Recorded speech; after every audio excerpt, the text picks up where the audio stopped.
Hi guys and welcome back to Dice Down Gaming. In today's video, I'm going to give you my top tips on how to improve your play when playing time games using a chess clock. Hopefully get you a bit of a time advantage over your opponents and make your time usage just a bit more efficient in tabletop. Before that, I've got a few things to say. First of all, massive thank you if you've subscribed to me so far. I think I'm like 550 subscribers, far surpassed what I thought I'd ever achieve. Truly grateful if you're watching this video and you haven't subscribed to me so far. I'm truly grateful for a subscription. I'd love a like on the video and love to hear your feedback in the comments. Any top tips that I miss in terms of clock play that you think are worth mentioning. Uh, Before I get into the meat, two more things. First of all, a bit about myself. I recently started a new role in the Bank of England.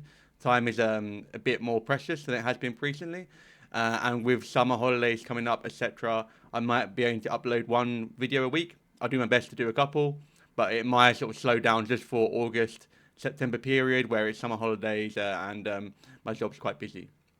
As well as that, Steam Force Games reached out to me, which I'm completely humbled, shocked, and grateful for. And they offered me some market material. As an old Circle Ouroboros fan, I couldn't say no.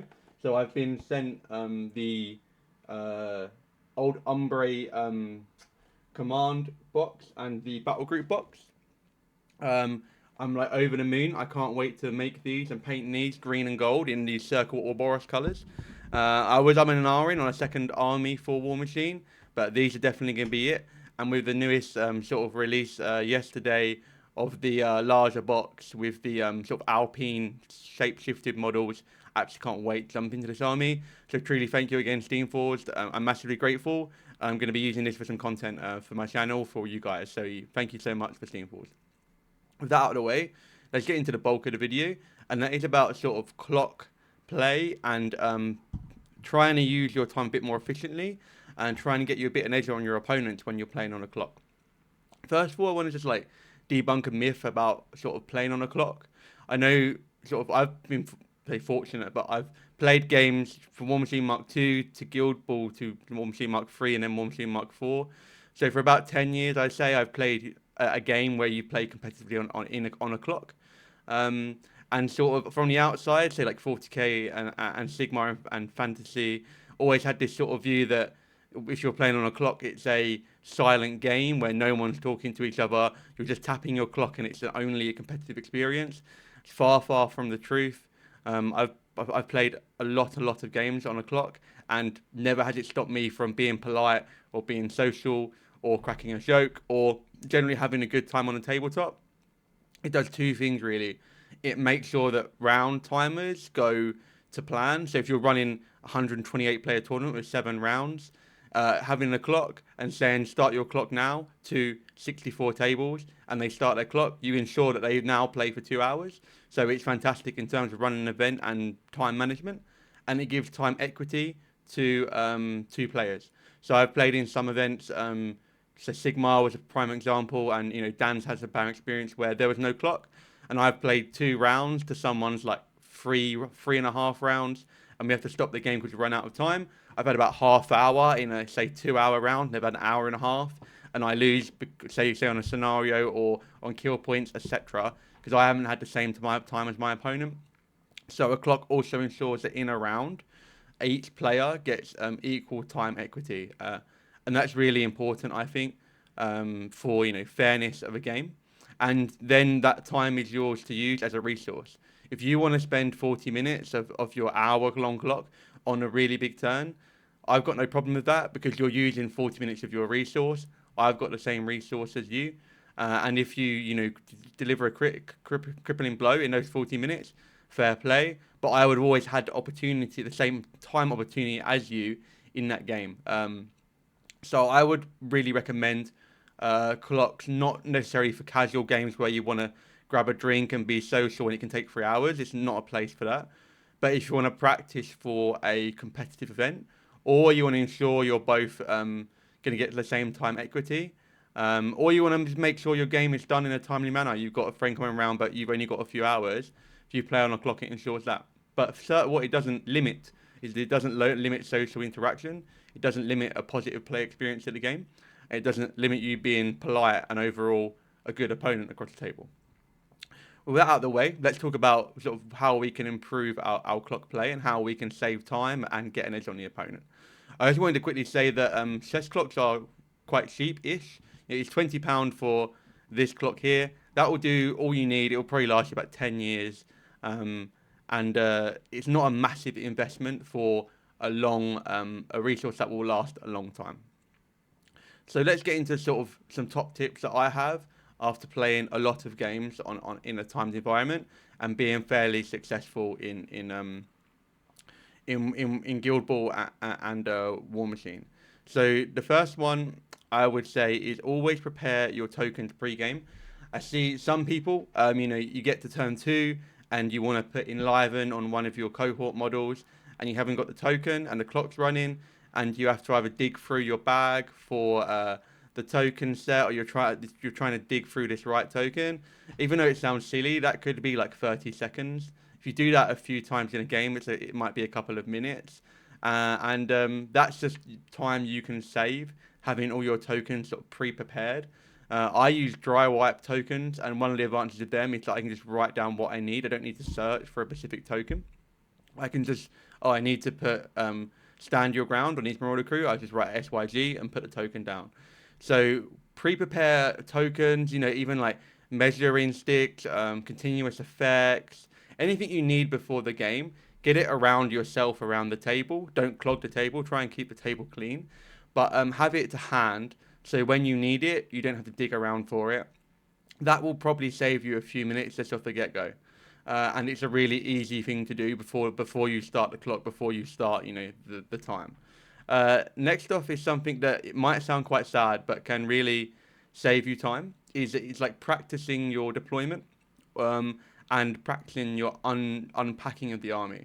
So I played a game last weekend on a clock with a friend. My first deployment took 2 minutes, and my first turn took 2 minutes. So after my turn 1 and my deployment, I was 56 minutes left on the clock.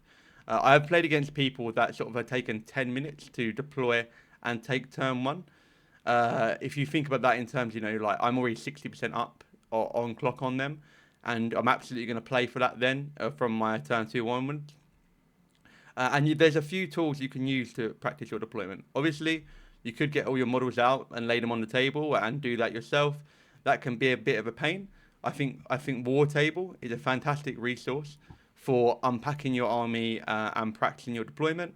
You can drop your list in like I have here, and then do your own turn 1, run them up, see where you want to be, see what auras you want to have in range of what. Just see how you want to unpack it and get it up the table. And this saves you unpacking all your models and getting them out, and your wife asking what you're doing playing by yourself. But it will seriously save you time if you have sort of at least a basic plan in your head of where you want your models roughly to go and roughly how you're going to unpack them. Obviously, this can change if you're deploying second and there's some key things. Say I'm playing Firequill, the opponent's got a character Warjack. I might want to offset Firequill with the character Warjack because Fortune Hunter is quite good at lifting off the table. But generally, if you have a plan in your mind of how you want to deploy your army and how you want to unpack it, you're going to save time. And you'll notice that if you're taking a couple of minutes for your deployment, and your opponent's taking sort of say 5 or 6, and then by turn 1 you're 10 minutes up, you're absolutely going to feel that momentum. And if you carry that into sort of your turn 2 and play a fast-ish turn, by their turn 2, if you've sort of posed them some questions they've got to answer or things they've got to manage, you might find yourself 20 minutes up after turn 2, and you can really play for that. So practicing your deployment, practicing unpacking your army either via War Table or on the kitchen table will save you time as well. So as well as that, we've saved time by pre-prepping our game, and we've saved time by having it in our mind how we're going to deploy and how we're going to unpack. Another thing is sort of the balance of making a perfect decision against a good enough decision. So sometimes I sort of can see a player excruciating over a decision, say for 5 minutes on one single unit. They could go here, they could go here, there's an advantage going there, there's an advantage going there. You're going to get so much going either way. But, they're trying to make the absolute perfect decision in their game. They don't want to give up any opportunity cost. But what you are giving up is time. And I think largely the takeaway from this point is that often a good enough decision is worth it in the balance of saving time on the clock.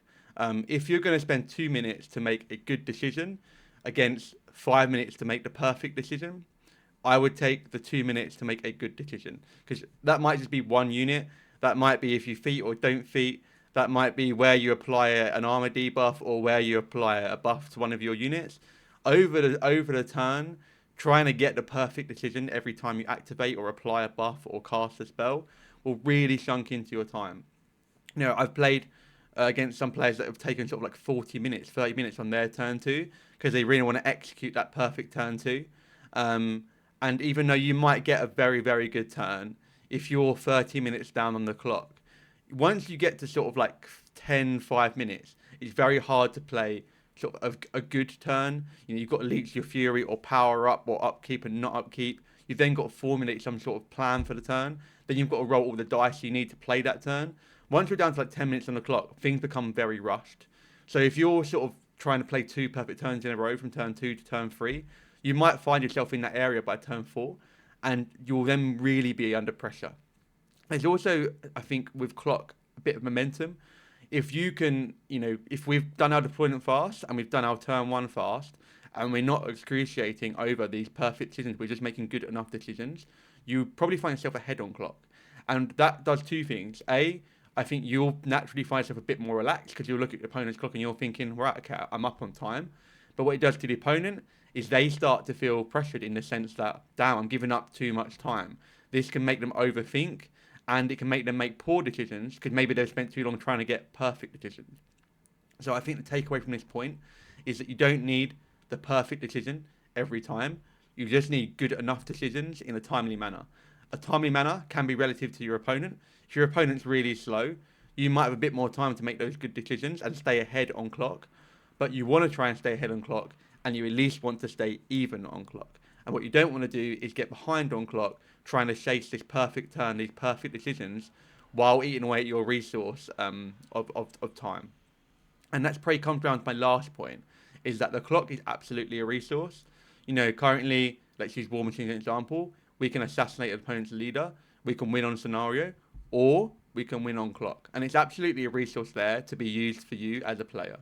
If you want to play a really big turn, and understandably, some warcasters and warlocks will have bigger feat turns than others.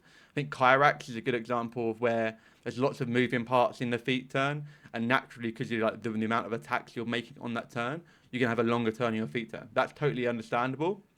But what you want to try and do there in your other turns is play a bit faster.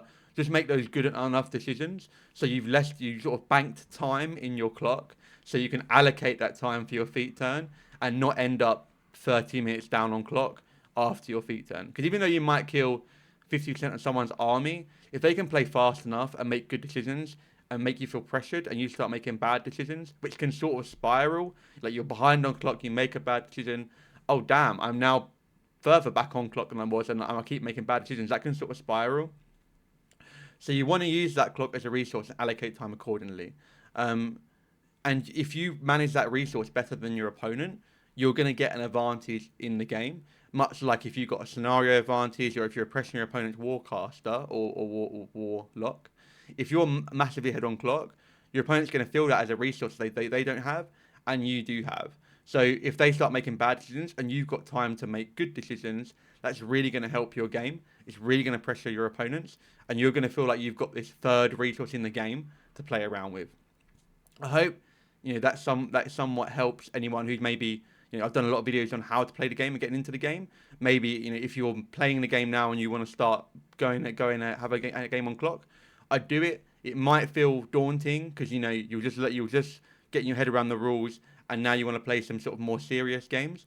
I'd say absolutely there's no problem with extending the clock. When we first started playing the game, we were playing 75 points. We played on an hour-long clock, because that's actually 15 minutes more or 10 minutes more than you have. Nothing wrong with playing on a longer clock to get used to it, but getting used to managing that resource of time, I think, will be really helpful for you as a player. And what you then can do is, me and Dan sometimes will play on a 50-minute clock. So for 100 points, you get 60 minutes. Me and Dan will sometimes play on a 50-minute clock. For Welsh Masters, we're practicing with 50-minute clocks to make sure that A, we're not going to run out of time, but B, we're managing that resource effectively. And it sort of forces you not to make a perfect decision because you're aware that you've got less time than you should have. So you're trying to make good decisions within a timely manner. Yeah, thank you guys. If you've got this far in the video, I really appreciate you getting this far. I hope you found that somewhat useful. And until the next one, I'll see you then.